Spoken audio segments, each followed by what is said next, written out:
Ova znamenita subota za nas, 17. jul, je vrlo značajna iz više razloga, kao što znate. A eto, večeras sa zalaskom sunca počinje i onaj 9. jav ili 9. jab o kojem ste čuli. To je inače vrlo značajan datum, ne samo u jevrejskoj istoriji. Jevreji na taj datum obično poste i žalost izražavaju, ali je značajan iz biblijske tačke gledišta, jer vidite, nije nimalo slučajno da je na potpuno isti datum uništen i prvi i drugi Jerusalimski hram. Znači, jedan i drugi su uništeni, prvi 586. godine pre naše ere, kada su ga uništili Vavilonci na čelu sa čuvenim carem Nabuhodonosorom, i kasnije godine 70. kada su ga uništili Rimljani pod rukovodstvom vojskovođe Tita, čini mi se, ili njegovog sina. U svakom slučaju, izveštaj o prvom hramu, evo, baš se dogodilo pre neki dan da je otkriveno da je u vreme prvoga hrama grad Jerusalim bio opasan zidinama i otkriven je istočni deo tog zida baš pre neki dan, što je preneo Jerusalim Post. U tom iskopavanju učestvuje, ako pogledate taj članak na engleskom, učestvuje jedan Srbin, verovatno doktor arheologije. S druge strane, značajno je to da imamo istorijski zapis o padu drugoga hrama i uništenju drugoga hrama Jerusalima u to vreme. Naime, čuveni istoričar Josif Flavije zabeležio je u knjizi Judejski ratovi kako je izgledala ta opsada Jerusalima i kako je izgledao njegov strašan pad. Ja bih vam toplo preporučio da možda na internetu pronađete te odlomke, ili za vas koji ste pri biblioteci ovde, imamo judejske ratove u biblioteci samoj, tako da bih vrlo rado da se to pročita. Tako da knjigu Judejski ratovi možete eventualno pozajmiti iz javne biblioteke, ima i kod nas. Dobro je da pročitate taj odlomak, zato što on je, dakle, istorijski vjerodostojan, pošto je Josif Flavije, samo da vam kažem, bio branitelj Galileja od Rimljana, pa je posle pao i rimsko ropstvo, vrlo se oduševio rimskom kulturom, dobio je kasnije rimsko državljanstvo i u vreme opsade Jerusalima, znači nakon nekoliko godina kad je došla opsada Jerusalima, on je bio sa vojskom rimskom izvan Jerusalima i pratio je tačno šta se dešava. Tako da je njegov iskaz verodostojan, istorijski tačan i potkrepljen, i vrlo će vam biti značajno da vidite zapravo unutrašnje odnose, na kraju krajeva, oni koji su bili opkoljeni i tako dalje i tako dalje. Tako da neću da vam kažem šta je napisano, mislim da je zanimljivo i istorijski vrlo dobro i poželjno da i sami to pročitate. Eto, to sam hteo samo da spomenem, pošto 9. jav dešava se svake godine jedan put godišnje. Naravno, u proroku Zahariji mi imamo proročanstvo da će Jevreji, nastupit će vreme kada Jevreji neće više da žaluju i da plaču, nego će ti dani žalosti da se pretvore u radosti. Mi smo došli do Ezekija 37. glava, ja sam vam napomenuo već prošle subote da sam poprilično želeo, Žarko, da ostavim malo sebi vremena, da što bolje, ako je moguće, mom pogrešivom biću vam dočaram značaj ove knjige i njene paralele sa otkrivenjem, jer pazite, 37. poglavlje znači je prototip drugog vaskrsenja, a vi sami znate isto tako da je Izrael prototip svih naroda. Prema tome, ovo drugo vaskrsenje, znači nije samo vaskrsenje Izraelja, nego je vaskrsenje svih naroda. Kada kažemo drugo vaskrsenje, šta mislimo? Ljudi imaju velike probleme zbog teoloških zabluda koje vladaju u današnjem svetu, i što zbog toga što se veruje nekakav zagrobni život, što zbog toga što se veruje u to da je sada danas jedini dan spasenja, tako da ljudi ne shvataju šta je drugo vaskrsenje. U prvom vaskrsenju, dakle, dolaze svi oni koji su do Hristovog dolaska, kroz vekove, na to se misli i na one koji su imali Sveti Duh u Starom savezu, imali Božji Sveti Duh, razvili božanski karakter, imali tako zajednicu duhovnu sa Bogom i samim tim se kvalifikovali za to prvo vaskrsenje.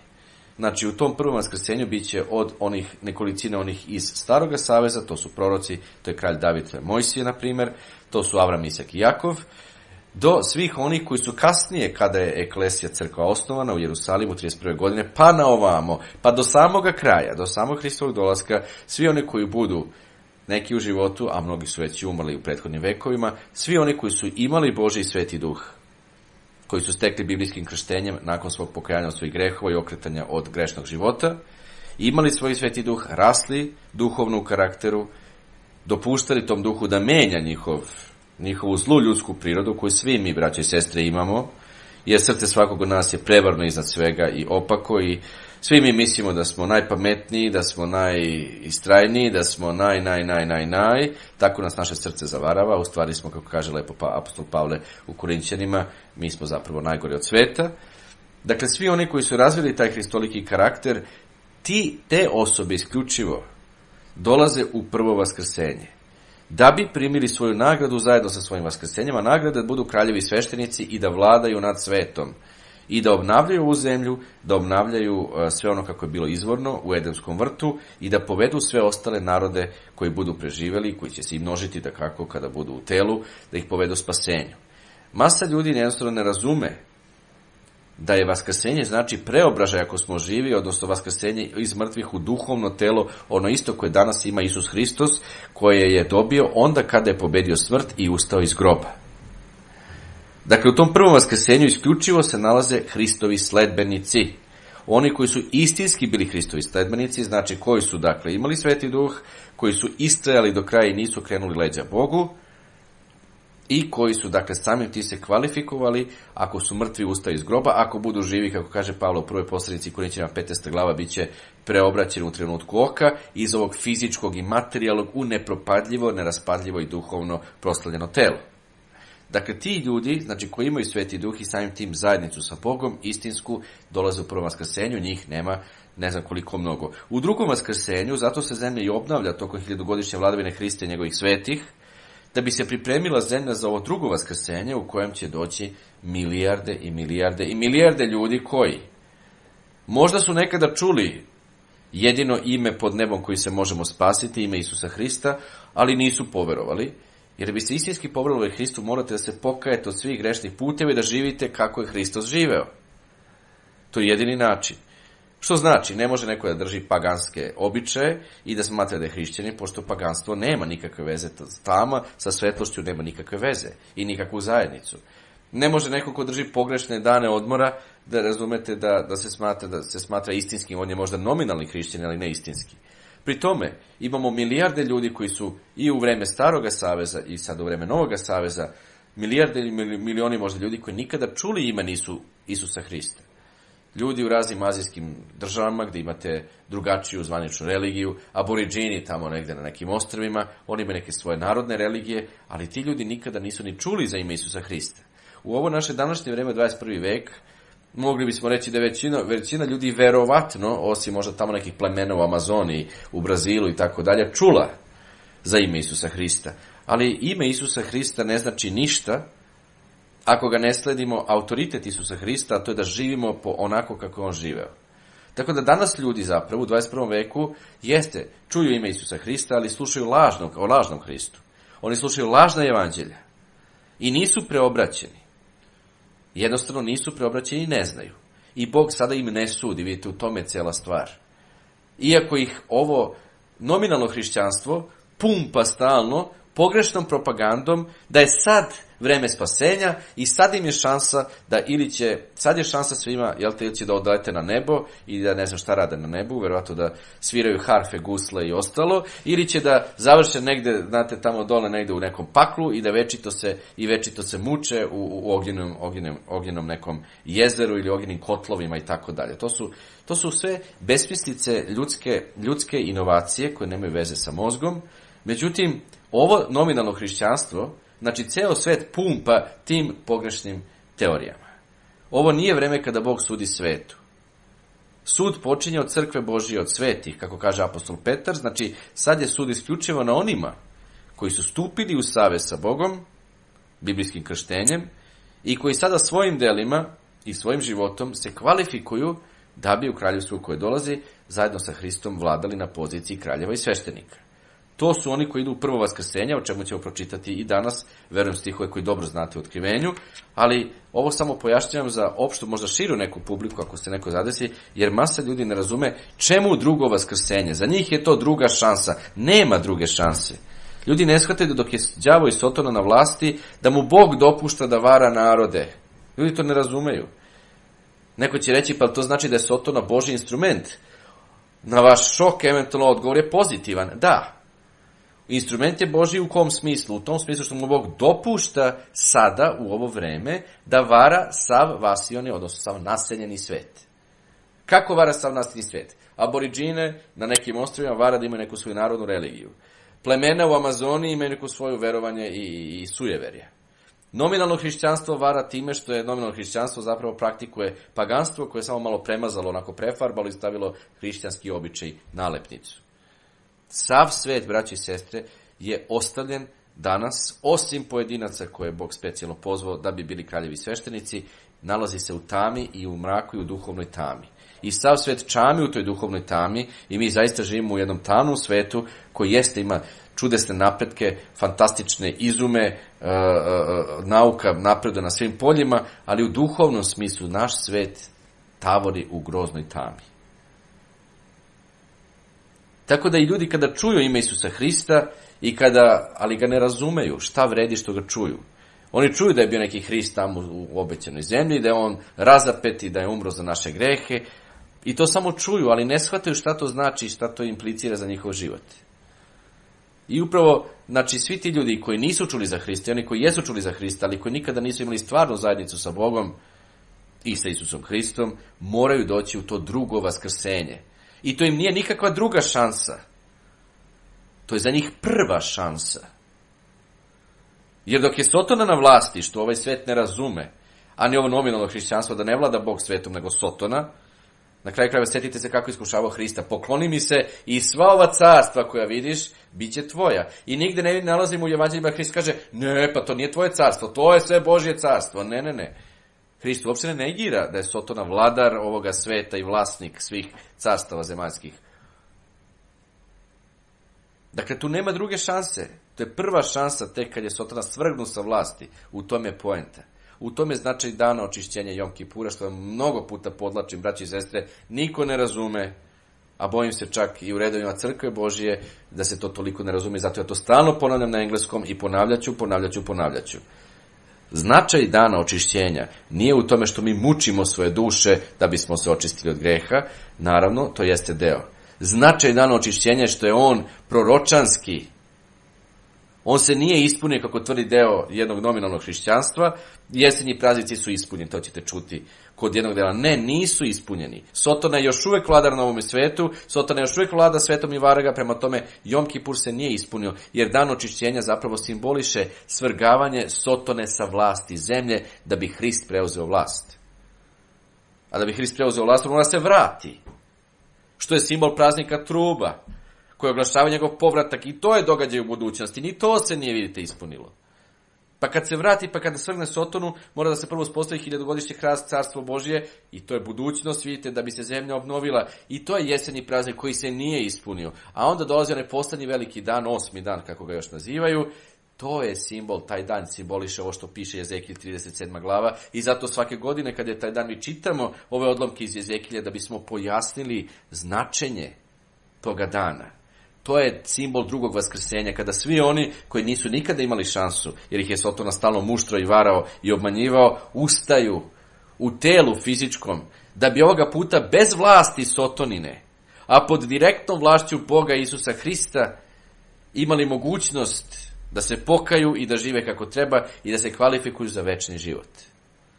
To su sve jako bitne, vidite, činjenice. Dakle, nigde se nisu jesenji praznici ispunili, oni imaju tek da čekaju svoje ispunjenje, a ni prolećni praznici, kako tvrdi drugi deo nominalnog hrišćanstva da su se ispunili, nisu se ničim ispunili. Mi se još uvijek borimo s grehom, mi još uvijek moramo da držimo pasku dok Hristos ne dođe u određeno vreme, znači to se još nije ispunilo. I isto tako, mi smo tek prvine spasenja, a bit ćemo prvine spasenja onda kada budemo u prvom vaskrsenju, koje se još nije dogodilo. Mi ovdje u 37. poglavlju vidimo, kod Ezekilja, braće i sestre, vidimo jednu dolinu suvih kostiju. I sad cela dolina suvih kostiju zapravo je jedan simboličan prikaz celokupnog doma Izraeljevog, pazite, koji će vaskrsnuti iz mrtvih u tom drugom vaskrsenju, koje je opisano također u Otkrivenju 20. glava.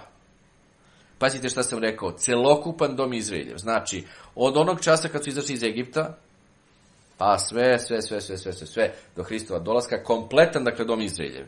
I u staro zavetno vreme, i u novo zavetno vreme, i malo i veliko, sve ustaje u tom drugom vaskrsenju, a zajedno sa Izraeljem ustaju svi ostali narodi također u drugom vaskrsenju. U Otkrivenju 20. glava mi imamo, ako se sjećate, opis suđenja, kako je to lepo Bakotić rekao, znači ne sud, nego suđenja pred velikim belim prestolom. Znači, to je jedan period suđenja koji će da se odigrava nakon drugog vaskrsenja. Znači, nakon što sav dom Izraeljev ustane u drugom vaskrsenju i svi narodi, onda počinje period suđenja. Prema proroku Isaiji 65. glava smo zaključili da će taj period trajati 100 godina, 1 vek. Da je 1 vek sasvim dovoljan svim ljudima koji budu ustali opet, imali prvu šansu da odluče šta će sa svojim životom. Hoće li večni život ili hoće da budu izbrisani za sva vremena. Isto tako moram da vam skrenem pažnju, slobodno to zabeležite u svojim beleškama, da 37. poglavlje u Jezekilju direktno je povezano sa 11. sa poslanicom Rimljanima 11. glava, 11. poglavljem poslanice Rimljanima. Direktno. Tamo u tome, ako se sjećate, samo ću da vam ukratko rezimiram, tamo apostol Pavle kaže da nam govori veliku tajnu. Govori nam veliku tajnu i govori tajnu da je Izrael zaslepljen u najvećoj meri, osim jednog ostatka Izraelja koji u duhovnom smislu nije zaslepljen.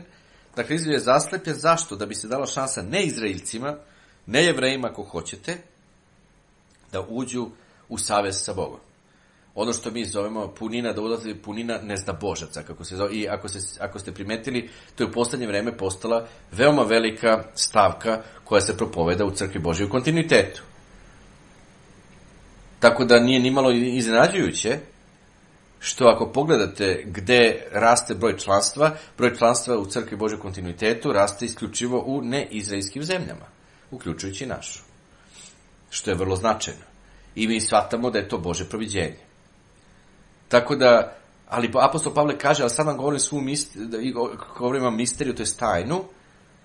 Izrael je znači zaslepljen da bi ušao dovoljan broj neizraeljaca, ali Bog nije zaboravio svoj narod Izrael, tako da će se na kraju, kako on zaključuje, sav Izrael će se spasti. Kad kaže sav Izrael misli, znači vidite, na onaj Izrael još od starozavetnog vremena, od vremena kad je izašao iz Egipta, pa na ovamo. Upravo to je, vidite, i poenta, svrha 37. poglavlja knjige proroka Ezekilja.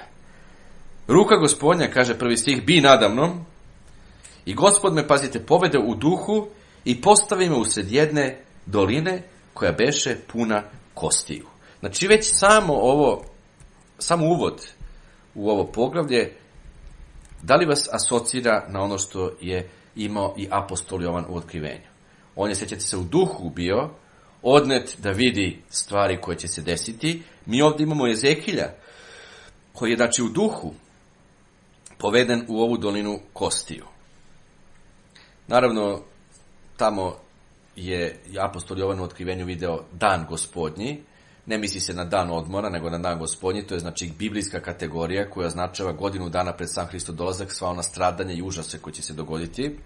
Ali, naravno, znate, u engleskim raznim prevodima stoji Gospodnji dan, jel te, Dominus Deus, jel te, i onda i na drugim prevodima, i onda, naravno, to daje prostora protestantima i drugima da kažu kako je reč o nedelji. Ali znate kako, Bog ne uskraćuje ljudima čak i tu privilegiju, ako hoćete, da izvrću njegovo pismo ovo vreme i da ga tumače kako god.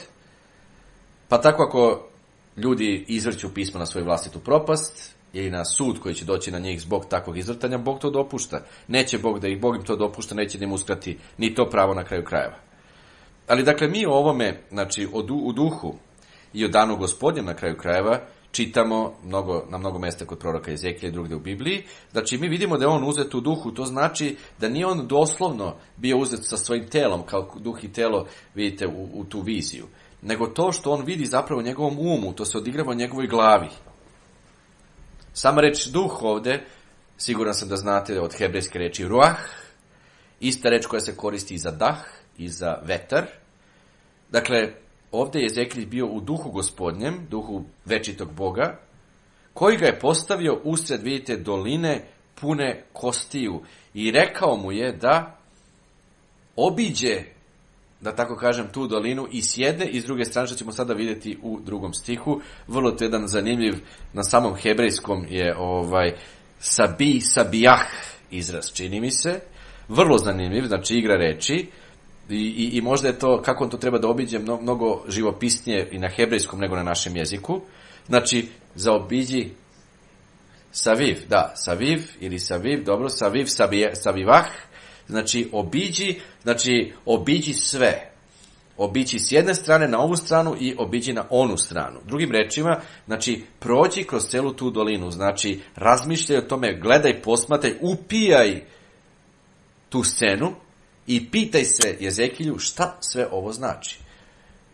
I sad znate, zamislite celu sliku da smo mi, neko od nas, da je uzeto ovako jednoj viziji u duhu i sad idete i koračate i razmišljate šta bi ovo moglo da znači.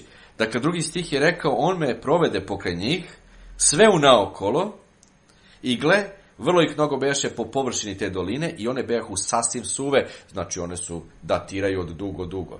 Znamo naravno ako su mrtva tela, ako su skorijeg datuma, onda naravno kosti nisu toliko suve. A ovo, suvo. Ja se sjećam da kad sam otkrio jevrejsko groblje u selu Perlazu, koje je inače vrlo zanimljivo i potpuno zaboravljeno, i pokušavam da neke ljude navedem da ga bar lepo srede. Mi koji smo mogli, nas trojica, uglavnom ja i dva prijatelja, smo sređivali to groblje, sekli ono šiblje, i sjećam se, u jednoj grobnici smo našli kost, baš suvu kost, vidite. Prilično suvu, znači ko zna od kada ona datira, i ne samo jedno, smo više kosti. Tako da mogu da razumem šta je imao, znači saviv, savijah, kaže Bog sada njemu, znači svuda unaokolo, sve unaokolo, znači idi s jedne strane unaokolo, s druge strane unaokolo i pitaj se Jezekilju šta ovo znači. Znači Jezekilj, vidite, prošao s jedne strane, obišao s druge strane, s ove strane, s one strane, i stalno je razmišljao, dobro, šta li je poenta svega ovo, kakve su ovo kosti? Kakve ovo leže kosti? I onda imate odjedanput imate kao iznenađenje, nešto kao kad vas nešto zaprepasti, zapanje u datom situaciji, jer kako da ne bude zapanjeno, on sad ide okolo naokolo, tu je kao što imamo mnoštvo po površini, kaže, te doline, mnoštvo, pa još jako suvih kostiju. I pošto su one jako suve, znači to znači da su datiraju od dugo vremena su tu, znači sigurno nekoliko hiljada godina. Tih treći, kaže, on mi reče, sine čoveči, hoće li ove kosti moći da ožive? Kako pitanje. A pazite, ja odgovorih, Gospode večni, ti to znaš. To vam je najbolji odgovor koji možete da date u takvim trenucima, zar ne? Samo Bog zna, jer vidite, ove su kosti totalno suve i naravno da bi oživjela, tu treba da se podvig poseban napravi, jel tako? A on mi reče, sad opet Bog govori Jezekilju, prorokuj. Pazite vi sad šta on treba da prorokuje, vidite koliko ovo značajan prorok. Prorokuj za te kosti i kaži im, kosti suhe, čujte reč Gospodnju. Ovako govori Gospod večni ovim kostima. Evo, ja ću učiniti da u vas uđe duh, opet je tu reč, jel te, dobro nam poznata za ruah, da u vas uđe ruah i vi ćete živeti i daću vam žile, učinit ću da na vama naraste meso, pokriću vas kožom, metuću u vas, evo ga opet, ruah, duh, i živećete i poznaćete da sam ja Gospod. Znači vidite kako ovo zanimljivo. Jezekilj je bio u ruahu, uz duhu, i sada će Bog da učini da ruah, dah života, uđe u te kosti. I vidite, to je ono sa čim se mi suočamo nekada na engleskom, a na hebrejskom pogotovo. Imamo razne vrste reči na engleskom jeziku koje baš ne možete uvek da precizno definišete, kao što je saviv, savivah, vidite, možete nekako da mu date najpreciznije ili najbliže moguće značenje. I to je slučaj sa hebrejskim jezikom, znate, tu su razne reči koje mogu da znače u jednom stihu jedno, u drugoj situaciji drugo, u trećem kontekstu treće, i onda samo po kontekstu mi možemo da uopšte razlučimo šta one jesu. Tako da je potpuno besmisleno da se ljudi svađaju oko reči i njihovih značenja, a to obožavaju ovi razni akademici koji nose titule DR i MR i tako dalje. Znači, najbolje što mi možemo da uradimo kada je u pitanju biblijski tekst jeste da datu reč pogledamo šta znači ona znači u različitim okolnostima, da vidimo koliko se puta pojavljuje u Bibliji, u kojem kontekstu, i po kontekstu gde se ona pojavljuje i kako se koristi, da zapravo zaključimo šta bi mogla da znači u tom datom stihu. I na taj način ćemo, draga braća i sestre, da uvijek izbegnemo da se svađamo i prepiremo oko reči, što naravno, kao što rekoh, obožavaju ovi takozvani akademski krugovi. 6. stih kaže, pročitali smo ga, dobro, pročitali smo 6. stih, koji kaže da će staviti, znači pokriti kožom, učiniti će da naraste meso na tim kostima, metući u njih duh i živeće. Vidite, ovo je vrlo zanimljivo. Šta je potrebno? Znači, da bi nešto živelo. Potrebno da ima žile, da mu naraste meso, da se pokrije kožom i da se u njega stavi duh. Prema tome, duh ruah, naravno dah životni, onaj koji je stavljen u Adama kada je načinjen u Edemskom vrtu. Dakle, braći i sestre, gde se ovde pojavljuje bilo gde besmrtna duša? Ništa. Kosti, žile, meso, koža i ruah, ili ti dah, i živećete. Znači, to je taj isti dah, kao što rekao, koji je stavio u dušu živu, u Adama, u postanju, isti taj Gospod stvoritelj. Znači, gde je sada tu besmrtna duša i koja jel te, treba da navodno nastavi da živi, ima ona neka supstanca koja da živi nezavisno od čoveka? Nema je, braći i sestri. Znači, sve ovo što su ove kosti, to će postati živa bića. I nigde ovde mi ne nalazimo besmrtnu dušu. I šta više vidimo da gde god da se nalaze ove suve kosti, znači one će poznati Gospoda. Prema tome, gde god da su ove živele te suve kosti na bilo kojom geografskoj površini, one će da ožive i šta više, one će biti, vidite, spasene od greha. Stih 7. Ja prorokovah po naredbi koju bih primio i kako prorokovah nastane neki žamor i gle, nastaje pokret i kosti se približiše jedne drugima. I mi to sad tako pročitamo ovako i pomislimo, probajte zamislite tu scenu kada Jezekil stoji usred te doline i te kosti se sad pribiraju jednak drugoj. Ajde zamislite sami sebe, svako od nas, da smo usred takvog nekog događaja i samo zamislite koji je to prizor. Koji je to prizor neverovatan. Stih 8.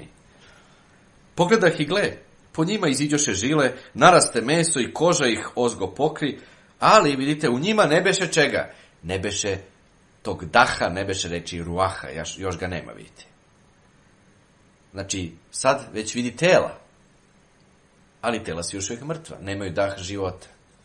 Stih 9. On mi reče, prorokuj i progovori ruahu, progovori duhu, prorokuj sine čoveči i reci ruahu, duhu, ovako govori Gospod večni, duše, dođi od 4 vetra, duni na ove mrtvace da ožive. I ovo je vrlo dobar prevod kod Bakotića, koji duni na ove mrtvace, koji nije dovoljno dobro u nekim drugim prevodima preveden, draga braći i sestre, jer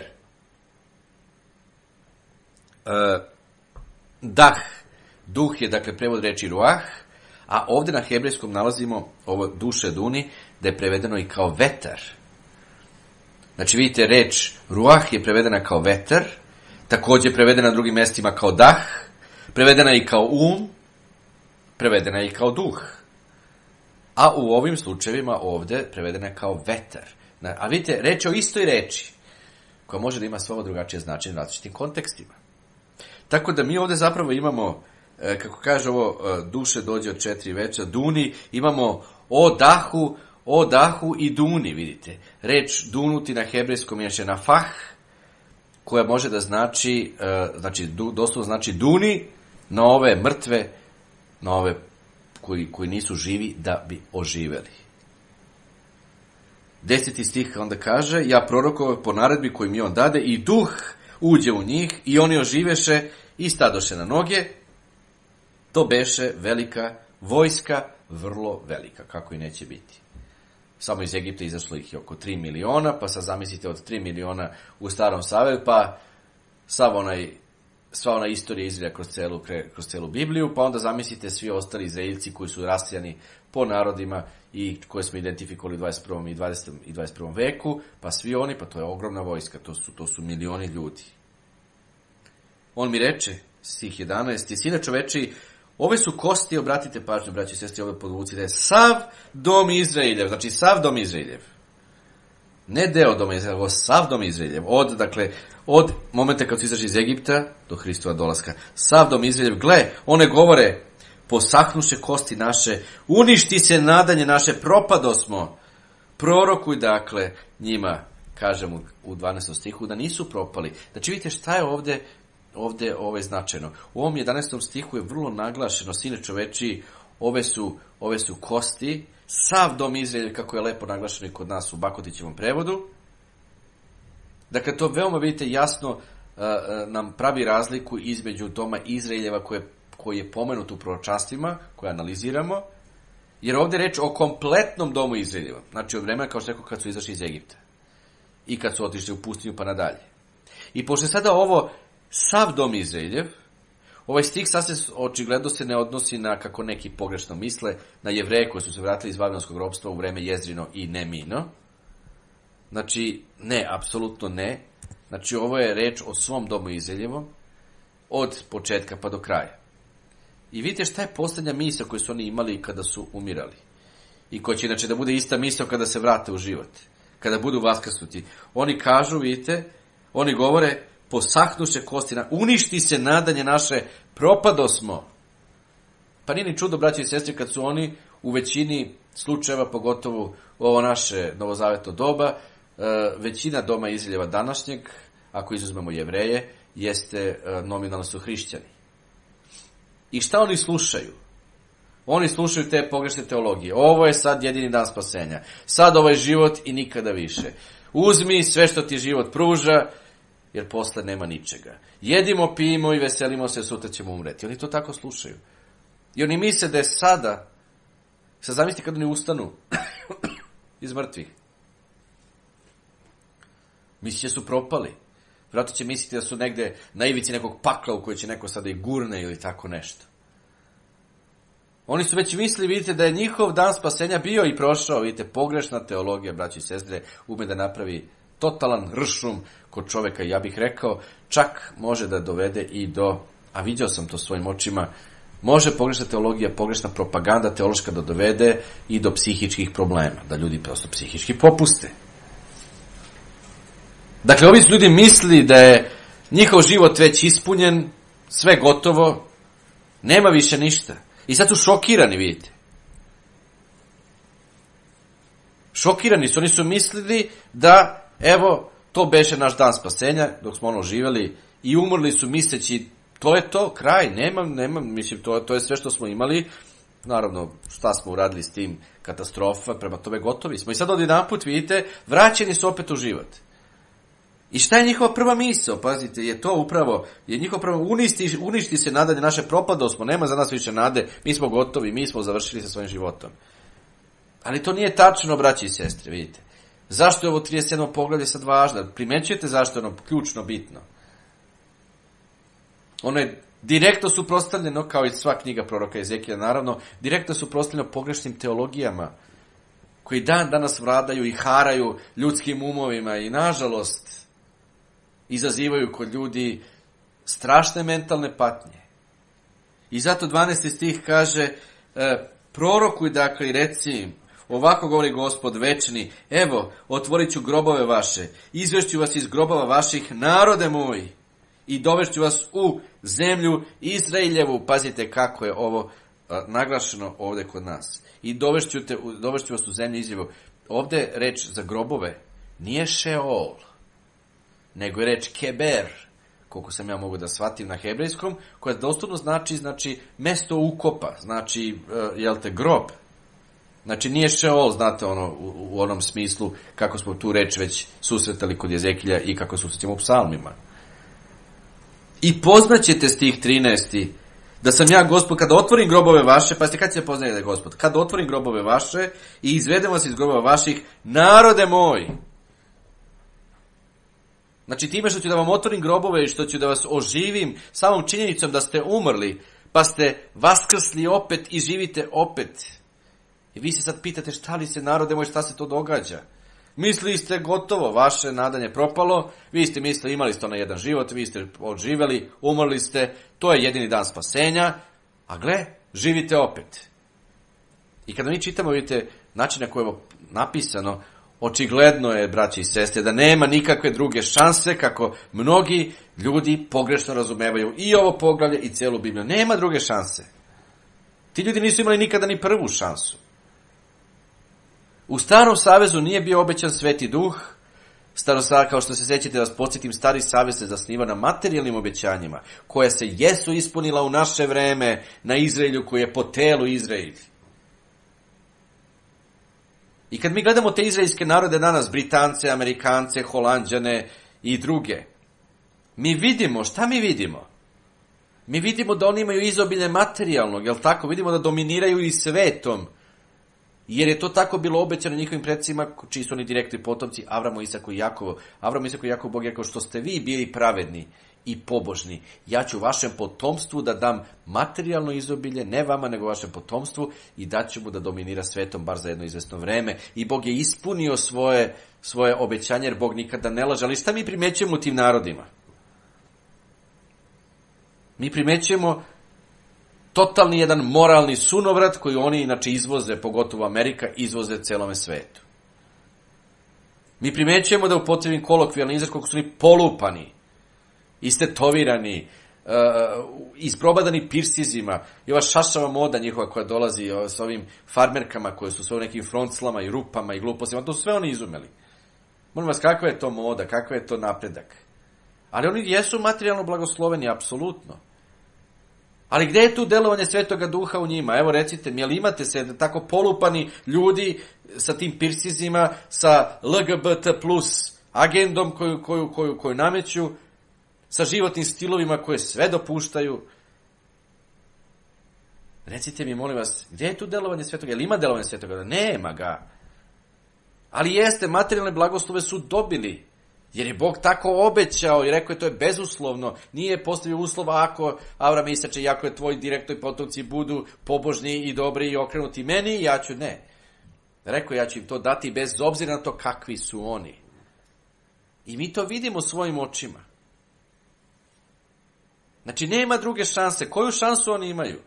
Recite mi, od malena rastu u materialističkom svetu. Čuvena pesma Madonna je bila Material Girl, jel tako? Pa to vam je odličan opis američkog društva koje žive tamo zna. A i engleskog društva. A mogu reći i holandskog društva, poprilično postoje velike stipse za novac i tako dalje.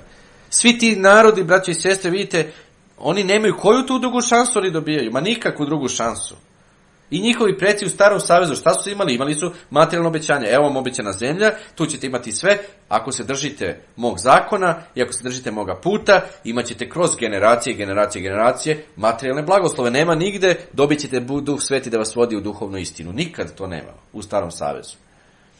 Tako da nemojte da vas to zbunjuje. Znači, današnji Izraelci, znači, koji su materijalno obezbeđeni, možete reći, koji su dobro stojeći, oni nemaju nikakvu drugu šansu. Oni rastu u takvom društvu, bezbožni kakvi jesu, osim oni koje je Bog pozvao eventualno, i to je to. Nema tu druge šanse. Koju tu drugu šansu ima neko od nas, molim vas, ko je rođen u pravoslavnom svetu ili katoličkom svetu ili u budističkom svetu ili negde kao aboriđin i raste u toj kulturi? Ne znajući za ništa bolje, ne znajući za biblijsku istinu. Jel takva osoba ima neku šansu za spasenje? Pa nema, naravno. Jer spasenje je isto za sve. I potpuno je suluda ona teorija, to je zapravo izvrtanje poslanice Rimljanima, da će se svi spasti po svojoj savesti. Ne, neće. Svi će se spasti zahvaljujući, blagodaću i žrtvi Isusa Hrista će se spasti, ali da bi zaslužili spasenje, svi moraju da žive kao Hristos. Ne mogu živjeti po svojoj savesti. Naša savest dopušta sve.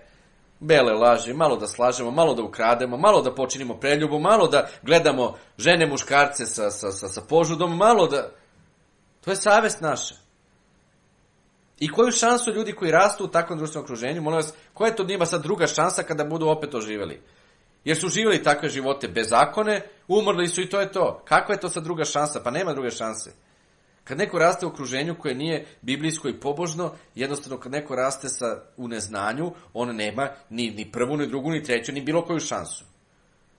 I u tome je poenta, kada ovi ljudi vaskrsnu, oni dobijaju prvu šansu, jer će Bog tada im se otkrije konačno da je on njihov Bog.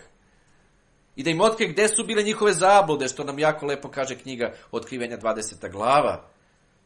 Pa onda, kad im se otvore knjige, primetit ćete za koji minut idemo u 20. glavu, tek tad se njima otvaraju prvi put knjige Biblije da ih razumeju. Tek tad se njima otvara knjiga života. Pa kada se to prvi put otvori, to im je prva i jedina šansa. I sad, kada nema Sotona da ih vara sa tom svojom šansom, Oni imaju slobodnu volju, bez Sotoninog duhovnog, toksičnog uticaja, imaju priliku da se odluče hoće li, neće li. Nema druge šanse. Kakva druga šansa? Ovi ljudi koji su vaskrsli ovdje nikad nisu imali šansu. Koju su oni šansu imali? Hrista nije ni bilo u starozavetno vreme u smislu da se prineo na žrtvu.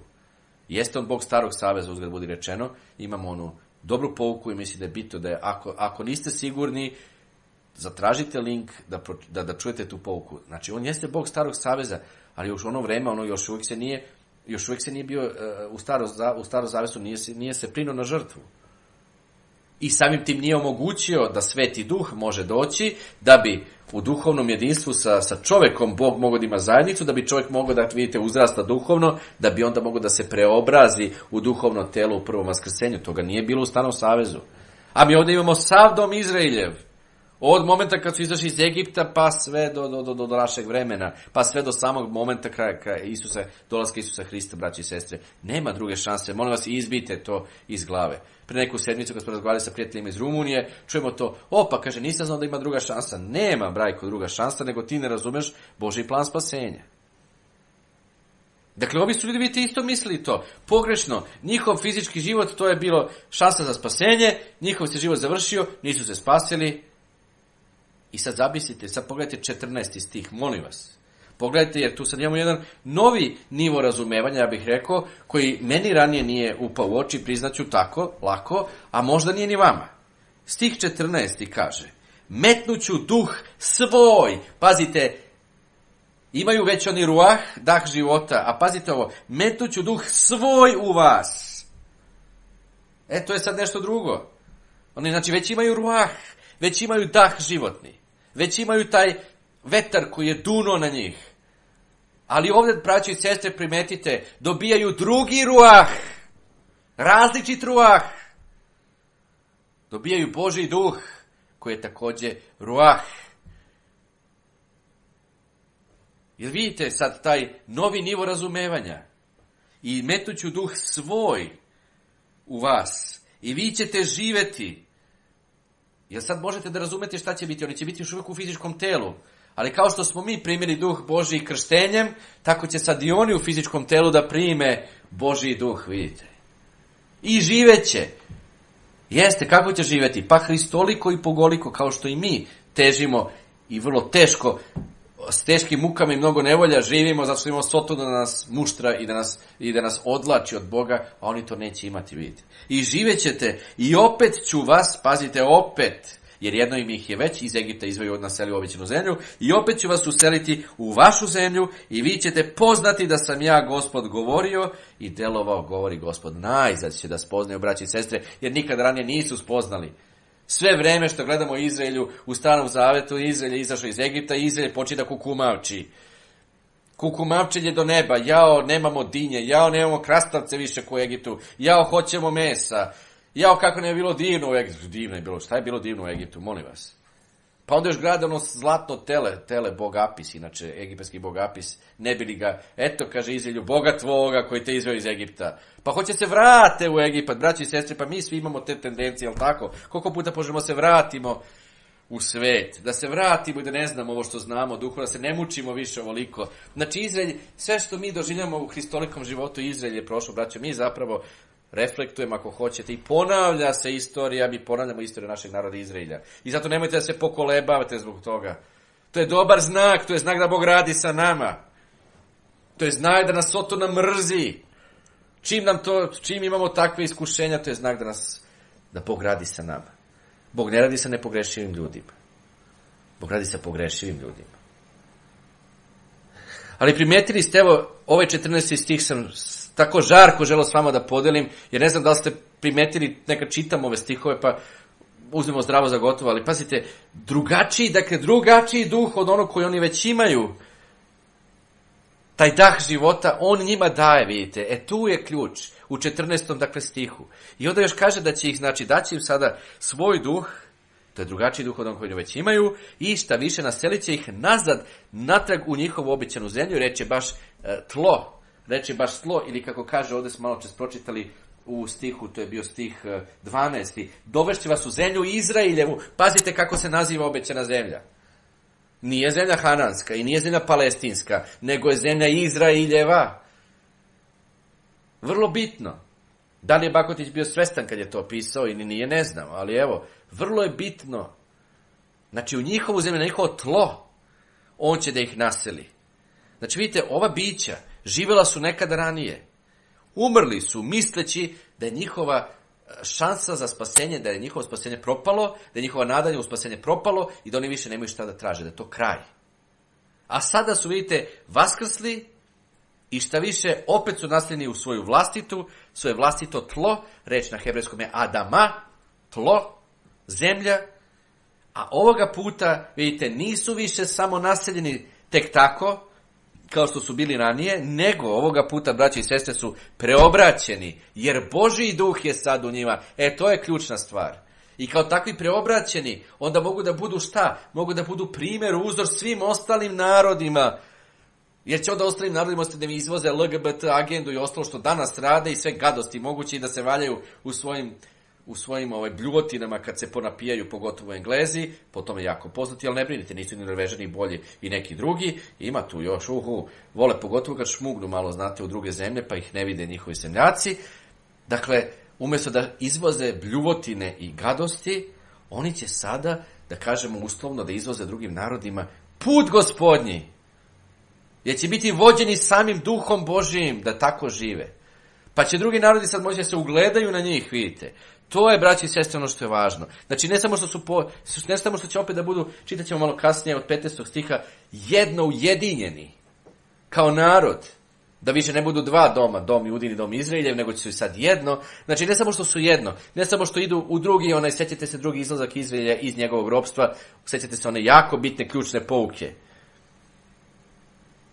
I ja sam presrećan što sam ja bio instrument da oživim tu doktrinu u Božjem narodu, koja je jako bitna. Dakle, sjećate se drugi izlazak Izraeljev iz njegovog ropstva, dolaze u svoju zemlju, ali, imamo dakle ovdje sada novu situaciju.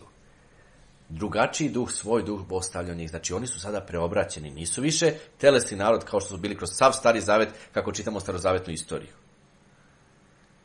Oni su nekada, vidite, živeli, ali imali su samo ruah, odnosno dah života, ali nisu imali Božji duh.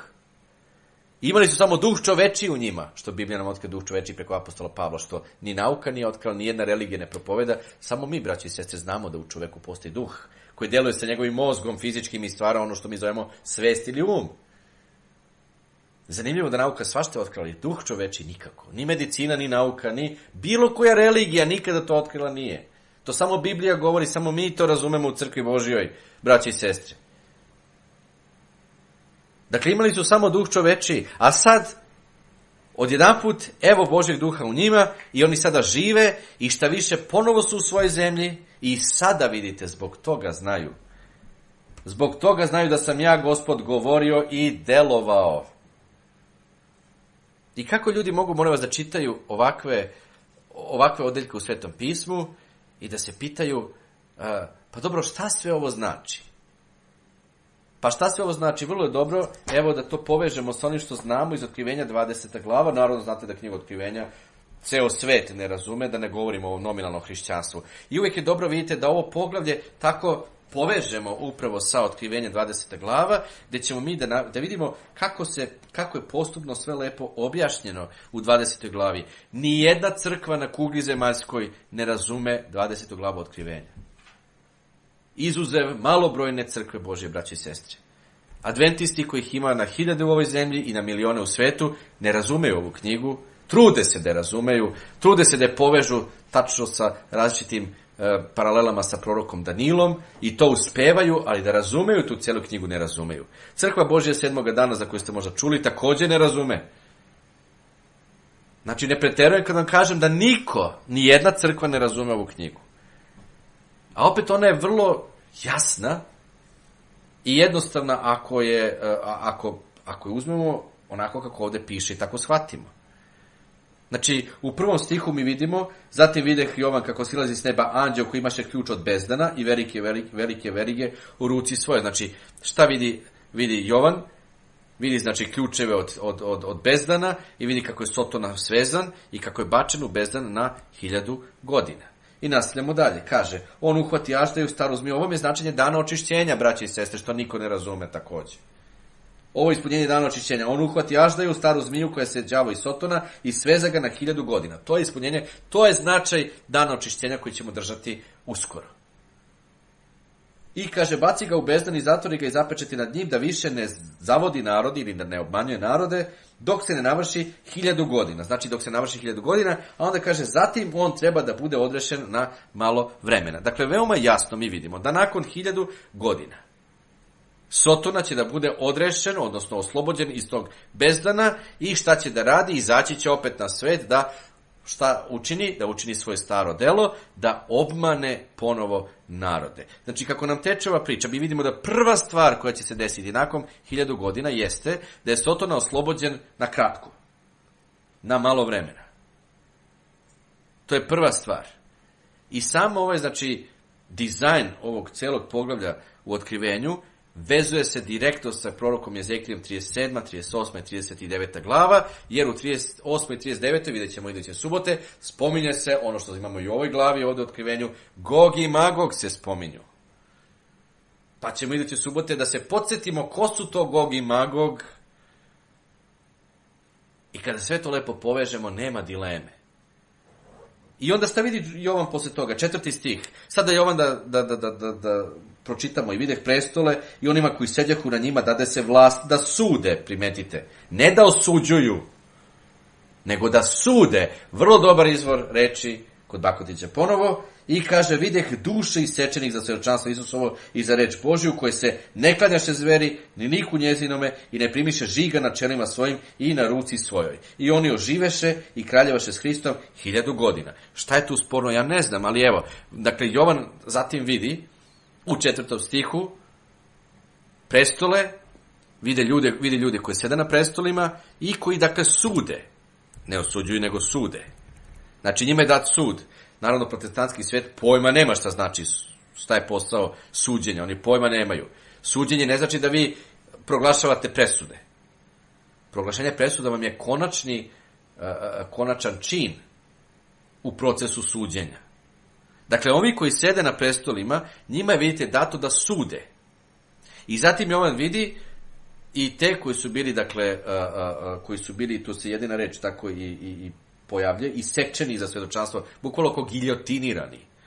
Tako će giljotina, sećate se, u jednom sam pouci o tome govorio, giljotina će da se vrati u modu, koji su giljotinirani, ovo je jedina reč koja se na grčkom pojavljuje ovde, giljotinirani za reč Božju, vidite, i za to što su svedočili za Hrista, a onda kasnije Jovan vidi sve ove druge ostale mrtvace, koji su pred ovima koji sede na prestolima, kojima je dato da sude, vidite. I svi ti, znači ti drugi mrtvaci, ostali mrtvaci iz tih 5, ne oživeše dok se ne svrši 1000 godina. I ovo, to je prvo vaskrsenje, to je umetnuto kao u zagradu, parentezis, ili kako god hoćete ga nazovete na latinskom ili na srpskom, znači to je umetnuto. Ovo, to je prvo vaskrsenje, ima veze sa 4. stihom, a ne sa 5. Znači, svi ti ovi, vidite, mrtvi, oživeli su. I evo imamo ove jedne koje sede na prestolima i da im je dat sud. Znači, oni žive i vladaju. Braće i sestre, upamtite, to je sud. Odnosno, suđenje. Suđenje je vladanje. Suđenje sa Hristom 1000 godina. To se podrazumeva kad se kaže sud u biblijskom smislu, naravno. Ali vidite, ostali mrtvi još uvek nisu živi.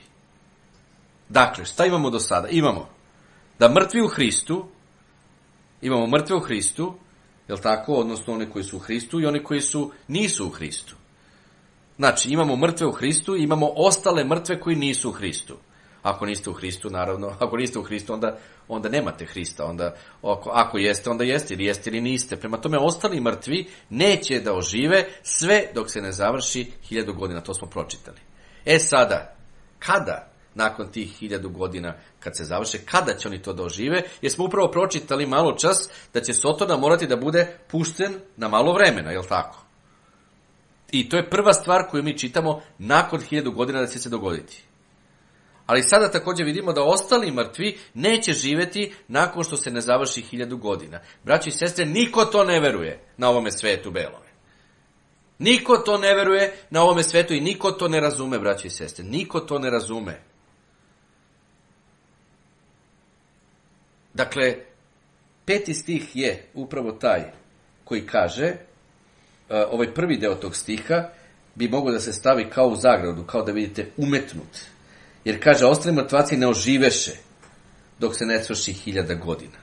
Naravno, nisu oživjeli, to je umetnuto, jer sljedeća rečenica kaže, to je prvo vaskrsenje. Ne, to što oni nisu oživjeli nije prvo vaskrsenje, naravno, nego je prvo vaskrsenje, 4. stih, da su oživjeli sveti sa Hristom o njegovom povratku i vladaju 1000 godina sa njim. Znači, ovaj prvi deo 5. stiha je umetnut onako kao u zagradi. Ostali mrtvaci, znaš, evo, ovi su sede na prestolima i sude, u zagradi ostali mrtvaci ne oživeše dok se ne završi 1000 godina, zatvorena zagrada, to je prvo vaskrsenje u vezi s ovima koji već sede na prestolu i sude, braći i sestre, jel vidite? Dakle, kada Jovan vidi prestole i kada je sud dat onima koji sede na prestolima, onda vidi također one duše ovih svih drugih, odnosno vidi kasnije duše drugih, ali ti koji sede na prestolu, koga on vidi na prestolima? On vidi, kao što smo vidjeli u 4. stihu, duše onih koji su bili giljotinirani, umrli mučeničkom smrću, zbog svjedočanstva o pravom Isusu Hristu, zbog svjedočanstva Božje reči, i onda vidi također i ove sve druge, iz posljednjeg vremena, to je naše vreme, koji su odbili da prime žig zverin, koji su odbili žig i njenu ikonu, odnosno odbili su sve ono što ta zver nudi, nisu joj se klanjali, lik su odbili i nisu primili žig. On to vidi njih u posljednjem vremenu, to je naše vreme, i on vidi da su svi oni, da će svi oni da žive i da će vladati 1000 godina. I svi su oni u prvom vaskrsenju, a ostali mrtvi, vidimo, ne žive dok se ne završi to prvo vaskrsenje, dok ono se ne okonča. Sada, stih 6. kaže, pazite šta kaže stih 6. kaže, blaženi su ili blagosloveni su i sveti koji imaju deo ili udeo u prvom uskrsenju. Nad njima druga smrt nema vlasti, nego će biti sveštenici Bogu i Hristu i kraljevaše s njim 1000 godina. Tih 1000 godina možete slobodno nazvati jednom rečju koju je pustio po neki od naših teologa, koja je tako zavladala u delu naša teokratija. Kada naš narod kaže teokratija, pa zamišlja neku teokratiju, ne znam kakvu, u ljudskom maniru. Ne. Teokratija će doći tek kada se Hristos vrati pa zavede pravu pravcatu, istinsku, biblijsku teokratiju. Svoju teokratiju koja je pravedna. Jel vidite, znači 6. stih, šta nam kaže? Da je nagrada spasenih, ako su u prvom vaskrsenju, nagrada je tu je njihova nagrada. Oni su blagosloveni i oni su sveti. Znači, kogod je u prvom vaskrsenju, on je primio svoje blagoslove i on je svet ili sveta, svejedno. I ne samo to, nego nad njima, vidite, nad njima koji su u prvom vaskrsenju, druga smrt više izgubila šansu da ikada može da ih pokori i da ih ubije. Znači, oni su se već kvalifikovali za večni život i oni će da budu, kako lepo nam kaže, sveštenici Bogu i Hristu. Znači, oni su koje smo već vidjeli ranije u 4. stihu. Zatim također, druga smrt izgubila je sada svoju priliku na onima koji su u prvom vaskrsenju, jer, kažem, oni su se kvalifikovali, oni su dostigli spasenje, oni su sada večni, oni su u večnom životu, oni su sada rođeni nanovo, da tako kažemo, rođeni u porodicu Boga. I oni će vladati kao kraljevi sveštenici. I tih prva stvar, znači, nakon 1000 godina koja se događa, opet vraćamo se na to, je da je Sotona pušten iz svoje tamnice na malo vremena.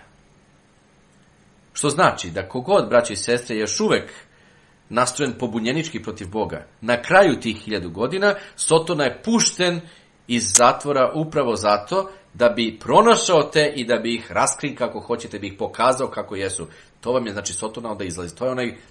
To su oni narodi na širini zemlje Goga i Magoga, o čemu govori Jezekije 38. i 39. glava.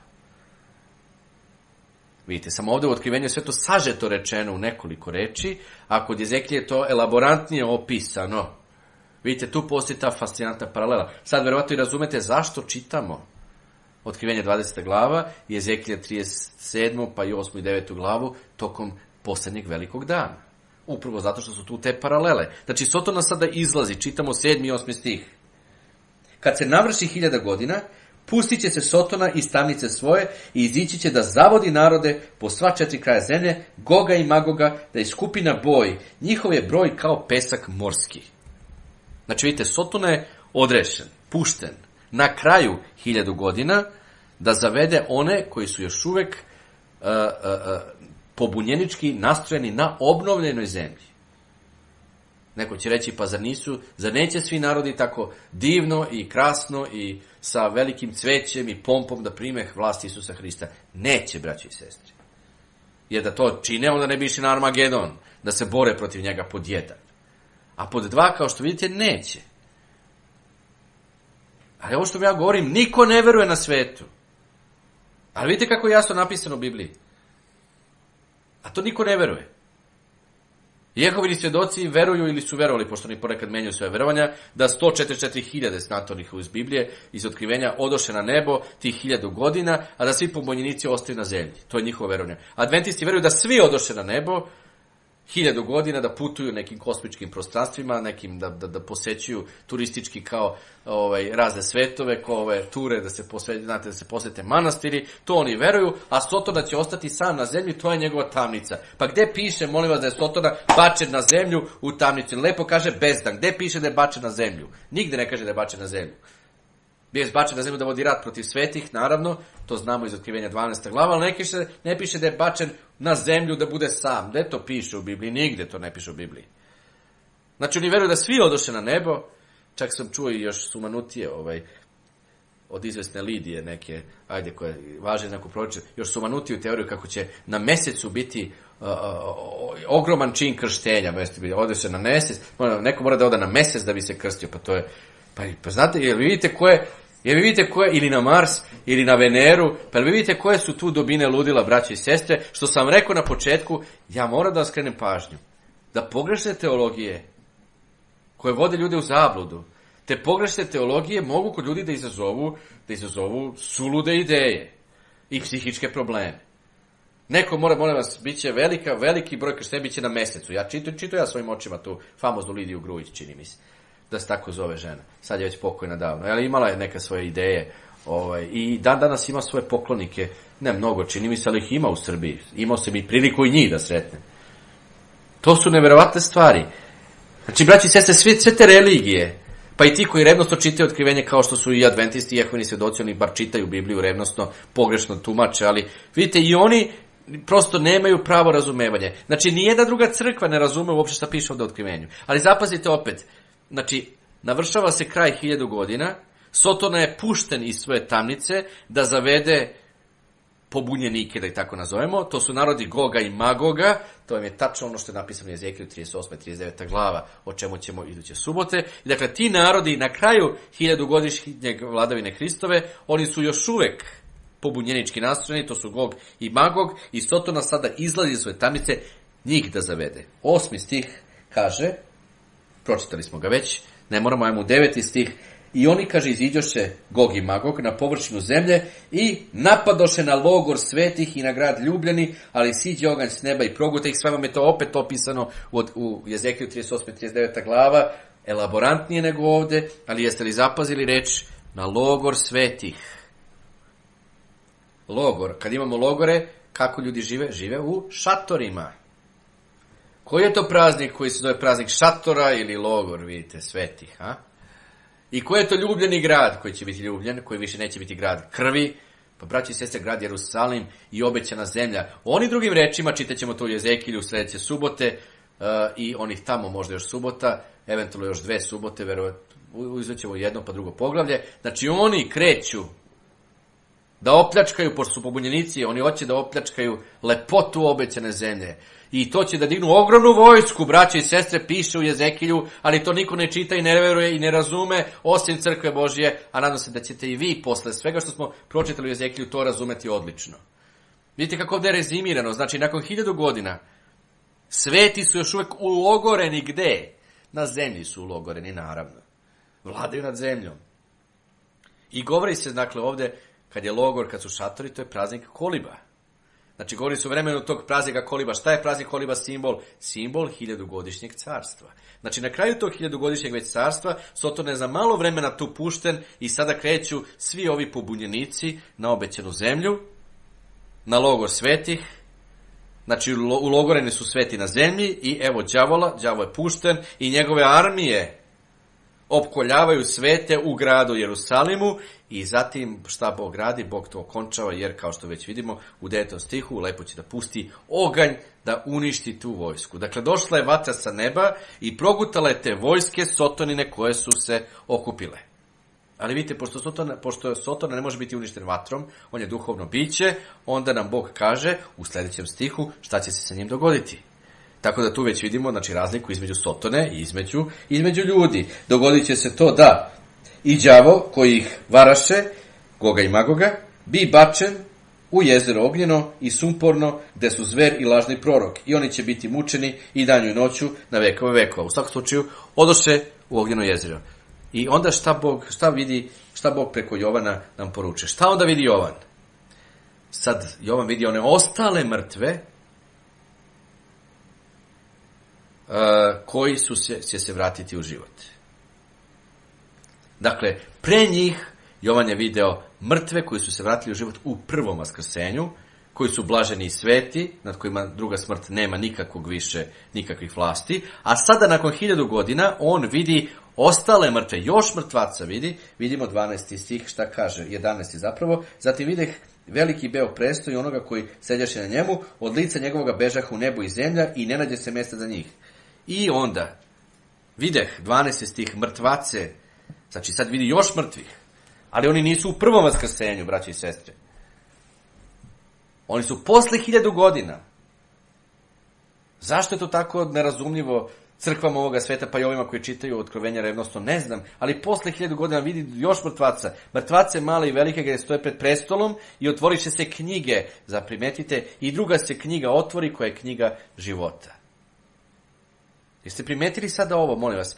Prvi put se spominju knjige, biblos na grčkom jeziku, znači knjige Biblije. Znači, nikada te knjige nisu bile otvorene tim ljudima koji dolaze u drugom vaskrsenju. Znači, nikada ih nisu ni čitali, ni razumeli. Kako može neko se spasi po savesti koji nikada Bibliju čitao? Nije, molim vas. Kogod da je, žive u Beogradu, Novom Sadu, Nišu, Kragujevcu, Topoli, Sarajevu, Zagrebu, ko ne čita Bibliju, kako može, molim vas, da se spase po svojoj savesti? Kako je to suluda teorija? Bog ima iste parametre, ista merila za spasenje svakoga. Kako onaj koji je negde živeo na ostrvu Tajvanu ili na Brunejima ili u Maleziji nikad nije čitao, kako mogu da se spase po svojoj savjesti? Ne mogu. Jer vidite, znači prvi put tim ljudima koji dolaze u drugom vaskrsenju, tim milionima ljudi su knjige biblijske otvorene. Prvi put u njihovom životu. I ovoga puta mogu da ih razumeju.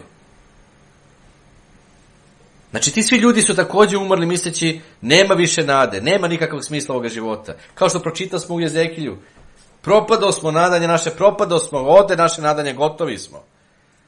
A sada vidimo ove mrtvace koji stoje pred Bogom i znači knjige biblijske su im se otvorile, znači oni su živi. Šta to znači? Obratite pažnju.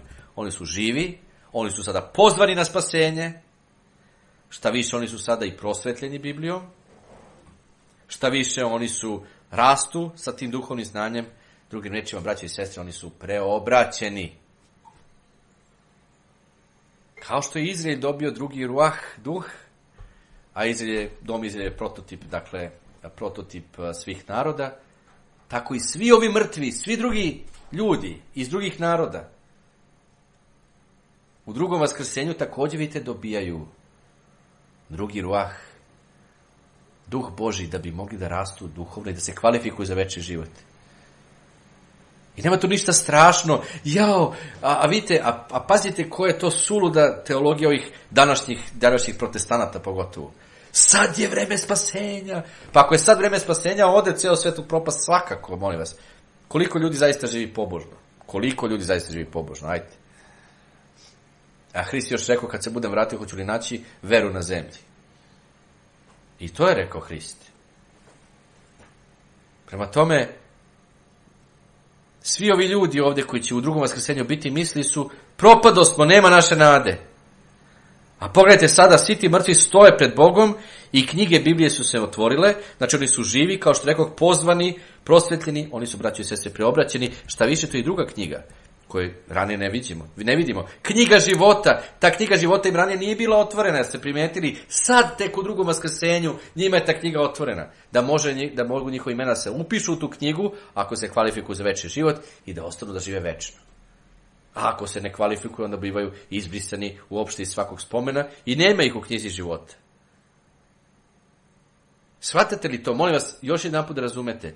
Nikada ranije knjiga života nije bila otvorena. Kao što im nikada ranije ni biblijske knjige nisu bile otvorene. Tek sad, nakon obnove zemlje, koja će trajati 1000 godina, vladavine svetih i Hrista, njima se otvara knjiga života i njima biva otvorene knjige Biblije da ih razumeju. Tek sad oni bivaju preobraćeni, tek sad razumeju šta je put Gospodnji, braći i sestre. I onda će, kada im se otvore knjige Biblije i knjiga života, onda će da im bude suđeno sa tim šta će tad da urade sa znanjem, vidite. I ja znam, i svi vi znate, da malo znanja rađa muku, još kako, jer moramo se borimo sa svim onim što nismo znali i koliko smo grešno i pogrešno živjeli. Tako će i oni. Oni će vaskrsnuti sa onim što su, tačnije što su znali, odnosno sa onim što nisu znali. I sad im se otvaraju Biblije, šta nisu znali. Nisu znali šta Biblija uči, nisu znali šta je Božja volja, sad će da znaju. Otvara im se sada knjiga života da mogu njihova imena se u nju upišu, to će da znaju i to je to. Nikada ranije im to nije bilo otvoreno. I sada kada to znaju, da će biti im suđeno onda sa tim šta će da uraditi sa tim znanjem i bit će im suđeno po delima i bit će im suđeno prema tim istim knjigama biblijskim koje su im otvorene, da li će njihova imena da budu zapisana u knjigu života ili neće, po njihovim delima. I onda nakon tog perioda suđenja, procesa suđenja, sve, braći i sestre, se završava kada je u pitanju ova zemlja. Jer onda dolazi druga zemlja. Čitamo još također da se u 13. stihu da i more vrati mrtvace svoje koji su njemu bili i smrti predao mrtvih vratiše svoje mrtvace i primiše sud svaki po delima svojim. Znači na kraju tog perioda suđenja primaju presudu, sud po svojim delima. I niko nije izostavljen, kakve li lipote, i niko nije uskraćen. Niko, naprotiv. Znači svi su imali svoju šansu. I onda najzad kad su imali svoju šansu, 14. stih, i smrti predao smrtvih behu bačeni u jezero ognjeno. I nema ih, vidite, više. Konačno su bačeni, a to je druga smrt, a onda dolaze novo nebo i nova zemlja. Znači svako je imao svoju šansu, kogod nije bio nađen da je upisan, da je njegovo ime upisano u knjizi života do toga časa, bilo da je bio u grobu, bilo da je bio u moru ili gdje god da se nalazio, bit će spržen zajedno sa zemljom, sa njenom površinom koja će da bude pržena i spržena, to vam je to ono ognjeno jezero. I ja se sada nadam, nakon što smo pročitali ove odlomke, odnosno cijelo 20. pogled knjige Otkrivenja, braći i sestre, ja se nadam da vam je sada ono kristalno jasno. Ako ste imali neku nedoumicu, da vam je kristalno sada jasno ili da vam je bar jasnije. Jer ovo sve što smo pročitali ovdje direktno se vezuje za sve što čitamo u proroku Jezekilju i vezuje će se za 38. glavu koju ćemo čitati iduće subote i za 39. U proroku Jezekilju sada stali smo kod 15. stiha.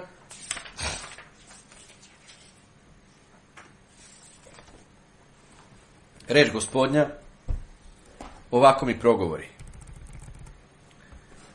A ti, sine čoveči, uzmi komad drveta i napiši na njemu Judi i sinovima Izraeljevim, drugovima njegovim.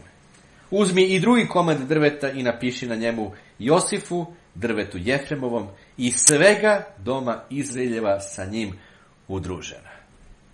Joj, braći i sestre, ovdje sad naježih se, ovdje dakle vidimo konačno analogiju jedinstva, Juda i Izrael ponovo ujedinjeni. I u krugovima mojih prijatelja koji su hebrajsti i mesijanci, oni ovaj stih znaju maltene na pamet i oni se ovome raduju žestoko i veruju u to i nadaju se tome i iščekuju to željno. Ali nemojte da se sada mi zbunimo, mi Hristovi sledbenici, koji razumemo bolje Bibliju od njih, ipak u nekim stvarima, mada i od njih možemo mnogo lepih stvari da naučimo, pogotovo što imaju propovednika koji je Jevrejin poreklom, a veruje u Hrista i ume da vrlo lepo objasni nekada neke starozavetne fenomene, ali vam ja obećavam da ću ja malo da se time pozabavim, pogotovo ovim žrtvama. Nekako te žrtve izbegavamo i tradicionalna crkva Božja nekako to stalno izbegava, ali možemo malo da bolje razumemo te žrtve i uopšte da razumemo, jer je to sve prototip žrtve Isusa Hrista. Tako da potrudit ću se ja koliko mogu i koliko imamo materijala da razjašnjavamo zajedno to i da tumačimo to sve, ali poenta je, oni se nadaju ovom stihu, oni znaju ovaj stih napamet. I ovo jeste fantastičan stih. Ja imam čak i grafički prikaz jedne tako te ruke koja drži ta dva drveta, vidite. Ali nemojte da se zbunjujete zbog ovoga što kaže Judi i sinovima Izraeljevim, drugovima njegovim. Nemojte se zbunjujete jer, setite se, kad smo čitali starozavetnu istoriju, kada je čitamo. Sjetite se da dom Izraeljev, odnosno 10 izgubljenih plemena, sada izgubljenih, odnosno više nisu izgubljena, ali sjetite se da onaj severni deo zemlje obećane, koje su naseljavali 10 izraelskih plemena, koje su probili Asirci, nije odjednom pao pod asirsko ropstvo. Ta država je padala, sukcesivno je propadala jedno 20-30 godina, vidite. Kao što ste vidjeli kod nas, i kod nas, vidite, propast naša ekonomska trajala je 20-30 godina, počeo od građanskog rata u bivšoj Jugoslaviji. Dakle, tako je a ta bivša Jugoslavija počela da propada još od Ustava 74. Znači, vidite, nekoliko decenija to ide. Tako je bilo sa 10 plemena na severu. Njihova propast i njihova postepena katastrofa, pre nego što su potpuno porobljeni, je trajala 20-30 godina. U tih 20-30 godina, jedan veliki deo Izraeljaca je pobegao, migrirao, šmugnuo, ako hoćete, na jug. Još od onoga Jerovoama, koji je uspostavio idolopokloničku praksu u 10 plemena, mnoštvo Izraeljaca nije htjelo da se tome počini, pobegli su na jug. Tako da i u Bibliji ćete naći, kada izlazi, kralj judejski da nešto obznani, pa onda ide također i među pleme Simeonovo, i među pleme Jefremovo, i tako dalje, vidite. Dakle, nemojte to vas bunje, znači među Judejima je bilo Izraeljaca, pa i dan danas kad pogledate, neki Jevreji imaju prezime Simeon, imaju prezime Dan, Danon, i tako dalje, vidite. To su vam ti, znači, Izraeljci koji su sa njim. A drugi štap je imao sinove Izraeljeve, odnosno Josifa, izvinjavam se, drvo Jefremovo, i sveg doma Izraeljeva sa njim udružena. Jefrem je simbol, odnosno lider, ostalih svih 10 plemena.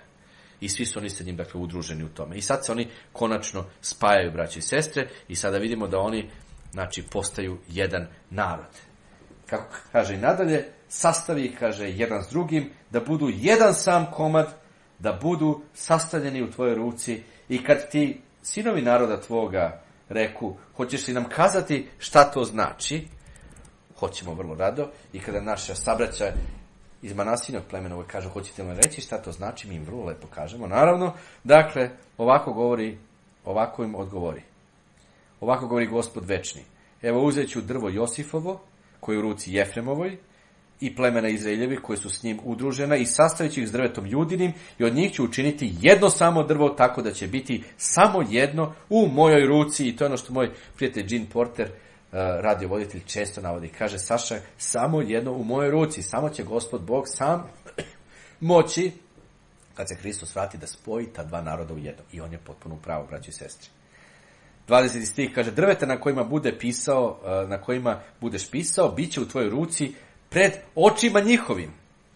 I reci im, ovako govori Gospod večni, evo ja ću uzeti sinove Izraeljeve iz naroda u koje otidoše, sabraću ih od svuda i dovešću ih u zemlju njihovu. Od njih ću učiniti jedan narod u zemlji, na gorama Izraeljevim, oni će sam imati jednoga kralja, oni neće više biti dva naroda i neće biti u dva kraljevstva razdeljeni, kao što su bili nakon, Solomonove smrti, braći i sestri. Nema više dom Izraelja, nema više 10 plemena na severu i 2 plemena na jugu. Svi će biti sada jedno, kada se ponovo budu naselili svoju zemlju i kada budu imali jedan drugi ruah, odnosno Božji duh pored svoga.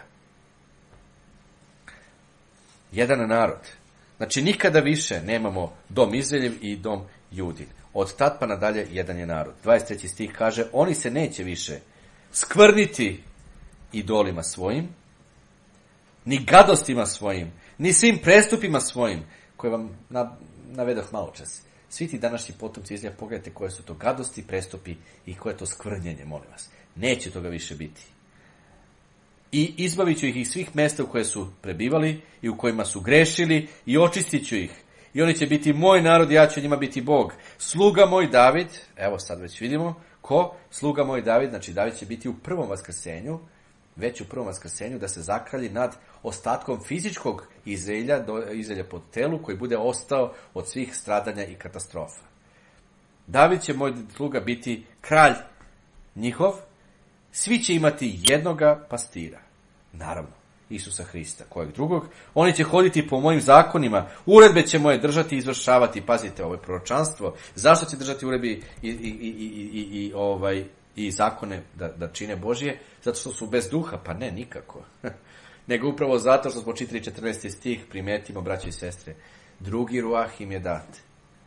Nema više gadosti, nema više pobunjeništva u njima. Zato i piše apostol Pavle će se sav Izrael spasti, jer primećete to, sav taj Izrael od Egipta, naravno oni koji se pobune i okrenu skroz od Boga neće se spasti, ali sav Izrael je kompletan u smislu od Egipta pa do samoga kraja, do Hristova dolaska. Oni će nastavati u zemlji koju dadoh slugu svome Jakovu, u kojoj nastavahu oci vaši. U njoj će nastavati oni i sinovi njihovi i sinovi sinova njihovih doveka. David sluga moj bit će im knez doveka. Utvrdit ću s njima savez mira. Primetite ovo u budućem vremenu, znači savez mira, još uvek, taj večni savez mira, još tek treba da dođe. Sjećate se, pričali smo kad smo govorili o novome savezu, da kompletno ispunjenje, konsumacija, kako to vole da kažu ovi teolozi, ispunjenje ovoga novoga saveza bit će kompletno tek onda kada mi ne budemo više u telu, nego u prvom vaskrsenju budemo imali proslavljena tela i ne budemo više kada i da grešimo. Tad će da bude ispunjenje novoga saveza. Mi smo sad trenutno u toj fazi pripreme za taj novi savez. Kao što će i sam ovaj dom Izraeljev također biti u pripremi da, kada dođe kraj njihovog života, mogu da naslede večni život. Ali će za to vreme, vidite, dotle će hodati po njegovim zakonima i uredbe će Bože držati. Oni će nastaviti u zemlji, to smo pročitali, utvrdit ću, dakle, s njima savez mira i nastaće večan savez s njima i utvrdit ću ih i umnožit ću ih i namjestit ću svetilište svoje usred njih zauvek. Moj će stan kod njih biti i ja ću biti njihov Bog i oni će moj narod biti. I narodi će poznati, pazite sad, narodi, znači ne više izraelski, nego sada poznaju svi drugi narodi konačno, da sam ja Gospod koji posvećujem Izraelja, kad svetilište moje bude zauvek usred njih.